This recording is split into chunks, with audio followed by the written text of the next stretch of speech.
On a bitter winter night, a lone shopkeeper found a wounded dog shivering outside his store.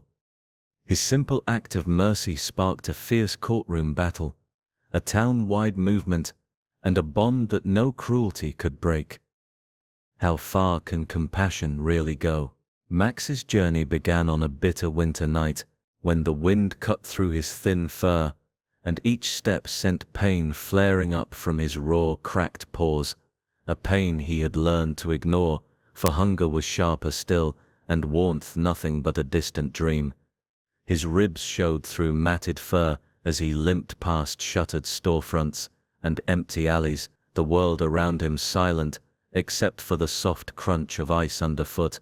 and the faint echo of distant traffic, reminders that life continued at a pace he could no longer keep. But still he pressed on, driven by a single desperate hope to find food and shelter, if only for one more night, even if that meant risking the shadows themselves. It was under the dim glow of a lonely street lamp that he discovered a battered dumpster, overflowing with discarded scraps, half-eaten sandwiches, wilted leaves of lettuce, and the greatest treasure of all, a roast chicken that smelled of warmth and home, its savory aroma drawing him forward despite every instinct screaming danger, until hunger conquered fear, and he crept under the lamp's pale light, his nose twitching, eyes wide, heart pounding in his bony chest. Hidden nearby in the doorway of a small aging convenience store stood Joe, a man whose life had been marked by routine and quiet solitude, his once steady hands now trembling slightly with age, but still guided by a tender heart that refused to look away when another creature suffered. And so he had watched this dog, this wounded, weary soul, approach the broken heap of trash, and something in the dog's cautious dignity, the way he moved as if each step might be his last, spoke to Joe's own memories of loss and resilience. With a soft murmur meant to calm both himself and the animal, Joe retrieved a perfectly roasted chicken from his shop's counter, its golden skin still warm, and set it gently on the pavement before retreating a few paces, careful not to startle Max, his coat wrapped around him like an invisible cloak of kindness. At first Max froze, the world around him narrowing to the sound of his own rapid breath, and the sight of this stranger's gentle stance. But as each second passed without harm, a flicker of hope ignited behind his wary gaze, and gradually, hesitantly, he stepped forward on stiff legs, his paws leaving delicate prints in the thin layer of frost, until the scent of chicken overrode every lingering shadow of distrust, and he began to eat, his jaws working with desperate urgency, bones gratefully cracking under eager teeth, while Joe watched from the soft darkness, his heart swelling with an emotion he could barely name, compassion perhaps, or something deep, the recognition of a shared loneliness that spanned species. In the nights that followed, Joe made it his ritual to leave a bowl of fresh food by the same dumpster at twilight, setting it down with reverence, as one might leave an offering to an unseen guardian, and each evening without fail, Max appeared first only to snatch a few scraps and vanish, but then for longer meals, until one evening, as snowflakes drifted languidly through the yellow glow of the lamp, Max sat only a few feet away,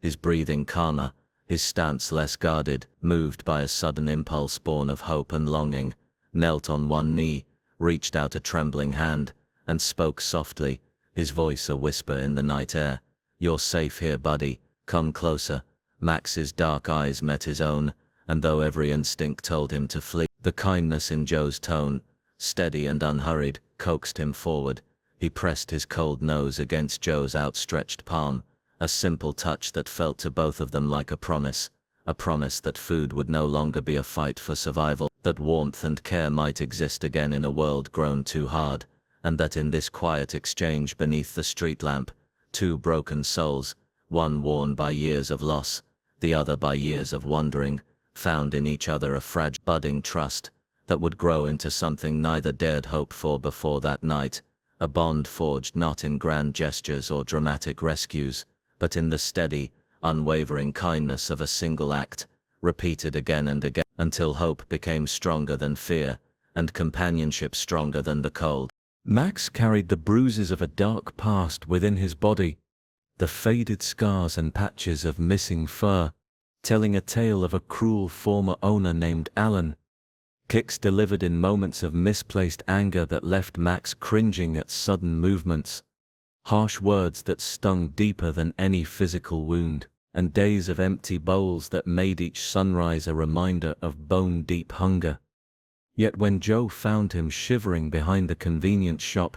curled around scraps of cardboard to stave off the chill, the older man's heart ached at the sight of the wounded creature, who so desperately needed kindness. Instead of scolding Max for his skittish behavior, or forcing touch upon a dog still haunted, Joe left a soft blanket behind the shop each night, placing it gently where Max might discover it, under the glow of a single lantern, and watched with a careful patience, as night by night, the dog's stiff limbs began to relax, the dullness of his once bright eyes replaced by flickers of curiosity, and the rough edges of his coat smoothed into a glossy coat that caught the light like a promise. But when Alan returned, eyes blazing with false ownership, and voice trembling with entitlement, claiming Max's property to be reclaimed, Joe's world narrowed to a single mission: protect this soul who had come to rely on him. And so he reached out to friends in animal welfare, gathering letters from shelter workers who had witnessed Max's trembling existence, copied every page of veterinary records detailing the dog's injuries and gradual healing, and even located a grainy neighbor's video that captured Alan's cruel treatment, the sound of raised fists, and Max's whimpers etched forever on the recording. In the courtroom, Joe stood with Max at his side, the dog's head resting against Joe's leg, as though he sensed the gravity of each statement, and as witness after witness spoke in measured tones, recounting the harsh reality of Alan's neglect, the tension in the room grew thick like storm clouds, until the judge, an elder woman whose eyes softened when she addressed those who fought for the voiceless, banged her gavel and declared Max to be Joe's rightful companion, delivering relief in a single syllable that seemed to echo in Max's perked ears and Joe's faltering voice. Yet outside the courthouse doors, peace did not bloom immediately, for Alan's fury did not vanish at the verdict. It metastasized into darker actions. Strange automobiles parked beneath the shop's windows in the dead of night, a brick hurled through the glass, and whispered threats slipping through the mail slot on damp mornings, each act a harsh reminder that cruelty can shadow redemption. But through it all, Max transformed from a mere survivor into a silent sentinel, shadowing Joe's footsteps with unspoken devotion, a steady presence at the shop's threshold that said without words, "I am here, and I am yours." And as the nights lengthened and the wind carried the remnants of fear across the empty street, Max refused to abandon the man who saved him, standing guard beside the simple fortress of a blanket and a loyal heart, proving that sometimes the truest healing springs from the softest gesture, and that even in the face of threats and violence, the bond between an aging man and a rescued dog can shine brighter than any darkness that once held them both captive. Joe spent sleepless nights poring over every piece of evidence, hands trembling as he organized photographs, showing Max's gaunt frame transformed by steady care into a robust companion, and letters from locals who praised Joe's gentle perseverance, while neighbors offered to install lights and cameras free of charge. Yet even as the community rallied around him, forging a quiet network of support, Alan's shadow loomed, and Joe found himself glancing over his shoulder whenever he walked to the mailbox, every unexpected rustle of leaves setting Max's ears on alert, and Joe's heart racing with memories of that first desperate night in the alley. In moments of solitude, Joe replayed the judge's words in his mind, the promise of safety they represented, and he wondered how a simple act of compassion had led him into a confrontation with a man capable of such cruelty. But it was in Max's unwavering presence that Joe found his answer, for the dog's steady gaze and rhythmic breathing beside him at dawn reminded Joe that courage often begins in quiet persistence, rather than heroic feats, and so he fixed the broken window over his workshop, with trembling but determined hands, lining the frames with sturdy boards and stringing lanterns that cast warm halos against the cold brick, in effect fortifying not just a building but the belief that kindness is worth defending. and each morning as golden light spilled across the frost-tipped windows, Max emerged from his makeshift nest by the door and nudged Joe's hand, as if to say, "We've made it through another night," and in that simple gesture, Joe found reassurance that love survives beyond the cruelty inflicted by others, forging resilience, stronger than fear, and a bond that no threat, no angry vengeful act could ever sever. As local newspapers began to tell their story, interviewing Joe about the healing power of compassion, he realized the impact extended beyond his own small shop, inspiring readers to look beyond appearances and offer help to the wounded and forgotten. And though Alan's threats still echoed in late-night winds, Joe and Max faced each new day with quiet determination, teaching each other that wounds may leave lasting marks, but hearts can mend when offered a steady hand, and so they remained, man and dog, ever vigilant, ever hopeful, bound together by a journey of hardship transformed into love. Together, each sunrise under the lamp sealed their pact. Through any storm they stand united. When Alan's secret dogfighting network was finally exposed, complete with locked warehouses, echoing with frightened barks, thick ledgers, outlining illegal bets, and shadowy rings, where innocent animals were forced to fight, Joe and Evan poured every ounce of courage and determination into gathering irrefutable proof that would bring the cruel operation to its knees. Under the cover of night, they moved like a silent team,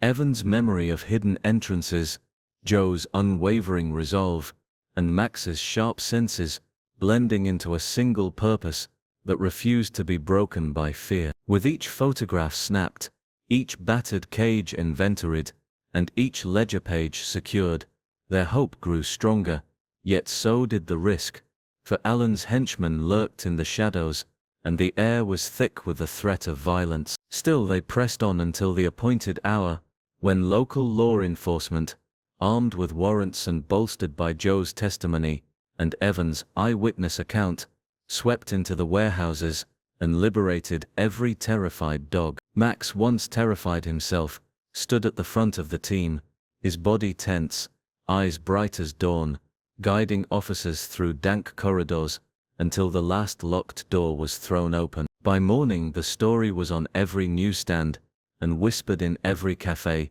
The small shopkeeper and the once timid teen who had risked everything, aided by a loyal dog whose scars told a story of both suffering and salvation. In the days that followed, a wave of compassion broke over the town. Neighbors offered their tools to board up broken windows, carpenters volunteered to repair fences, and local artists painted a mural outside Joe's rescue shop, bearing the words "Hope lives here." Donations of blankets, food and gentle toys arrived in such abundance that Joe had to rent extra storage space just to keep up. Volunteers of all ages, seniors with time to spare, busy parents seeking meaningful ways to help, and teenagers, inspired by Evan's bravery, flooded through the doors of what was now affectionately called Max's Haven. Every day the shop filled with the sound of paws on hardwood floors, children's laughter as they played fetch with rescue pups, and heartfelt conversations between strangers who found kinship in a shared desire to protect the voiceless. Evan, who had once flinched at sudden movements, now moved confidently between kennels, offering gentle pats and soothing words to each frightened animal, discovering within himself both a purpose and a sense of healing he had never known before. Joe watched him with quiet pride, realizing that the young boy's transformation mirrored his own. Both had been broken by cruelty, yet both had found a way to stand tall once. Together they organized adoption events in the town square, raising awareness about animal welfare and planting seeds of change in the hearts of the community. They hosted educational workshops for local schools, where children learned compassion and responsibility by meeting rescued animals and hearing their stories. Local officials, moved by the outpouring of support, drafted new legislation to strengthen penalties for animal cruelty and expand funding for rescue organizations. Community leaders praised Joe and Evan at a solemn ceremony beneath the mural of "Hope Lives Here," where Max lay at their feet, his once empty eyes shining with the joy of survival and love. From the quiet of those dark warehouses to the bright mornings at Max's haven, their journey had turned suffering into solidarity, cruelty into compassion, and pain into purpose. And though the scars on Max's body would never fully fade, and memories of danger would still flicker in his cautious heart, he now faced each sunrise with the unshakable belief that kindness can prevail, transforming not only one broken dog, but an entire community, one act of empathy at a time. Beyond those early victories, the impact snowballed. Reporters from distant cities sought interviews, chronicling how a humble rescue shop ignited a movement that spread across regions,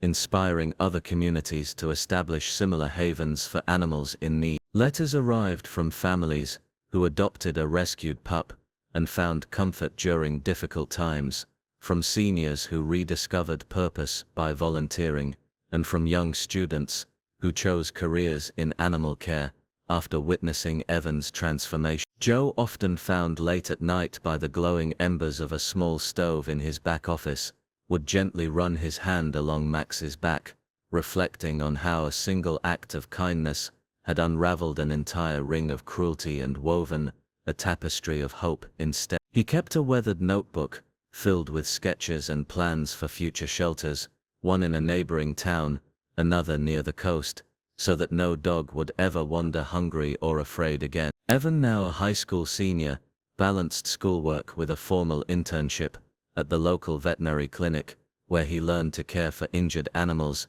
and dreamed of opening his own clinic to serve both pets and their people. Once quiet evenings were now punctuated by community planning meetings in the shop's back room, where neighbors gathered over hot tea to discuss fundraising galas, volunteer training sessions, and ways to strengthen legal protections for animals. Each spring they hosted an annual Hope Festival in the town square, featuring adoption booths, educational puppetry shows, and heartfelt speeches about resilience, unity, and the bond between humans and animals. At the heart of it all was Max, whose gentle spirit and patient gaze reminded everyone that even the smallest voice can spark profound change. A local sculptor created a bronze statue of Max, mounted on a stone plinth beneath the mural, commemorating a hero whose bravery transcended species, and whose loyalty never wavered, standing as a testament to the power of second chance. Through hospital visits, where rescued therapy dogs comforted patients, and school presentations, where children learned empathy firsthand, Joe and Evan watched their simple rescue shop evolve into a lighthouse of compassion, shining brightly for any who felt lost or unloved. Though echoes of Alan's cruelty would sometimes resurface in nightmares, Max's soothing presence and the community's solidarity offered a shield stronger than fear, reminding them daily that healing is a collective act of love. In this transformed town, broken windows were symbols of battles won, empty shelters stood as portals of new beginnings, and every wagging tail told a story of redemption. Together, Joe, Evan, and Max had shown that the deepest wounds can be healed, not by vengeance or anger, but by unwavering empathy, and by standing together in defense of the most vulnerable among us. In the glow of each new dawn, they carried forward the simple truth they had learned, that kindness, once kindled, spreads beyond any prison of cruelty, lighting the way for a more compassionate world, one rescued soul at a time. Each morning as sunlight warmed the shop window, hopes rose anew and hearts healed more slowly.